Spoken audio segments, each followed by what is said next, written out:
இன்னைக்கு நான் கற்றுக்கிட்ட ரொம்ப இன்ட்ரெஸ்டிங்கான ஒன்று தான் உங்ககிட்ட சொல்ல போகிறேன். பிளட் எனக்கு தெரியும் உங்களுக்கு பிளட்னால ரெட் கலர் தான் ஞாபகம் வரும். நம்ம பிளட்ல வந்து 8 குரூப்ஸ் இருக்கு. அது வந்து A positive A negative, B positive B negative, O positive O negative, AB positive AB negative.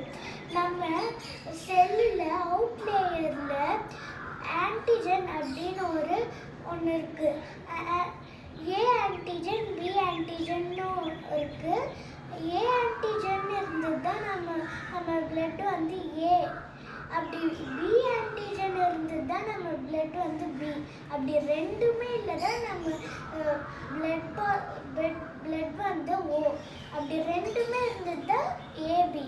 அது என்ன உங்களுக்கு ஒரு கொஸ்டின் வரும், அது என்ன பாசிட்டிவ் நெகட்டிவ்?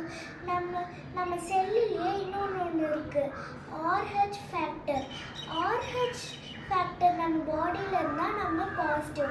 ஆர்ஹெச் ஃபேக்டர் நம்ம பாடியில் இல்லை தான் நம்ம நெகட்டிவ். ஓகே ஃப்ரெண்ட்ஸ், நாளைக்கு நான் உங்கள் கூட இன்னொன்று இன்ட்ரெஸ்டிங்கான ஒன்று ஷேர் பண்ணுறேன். பாய்.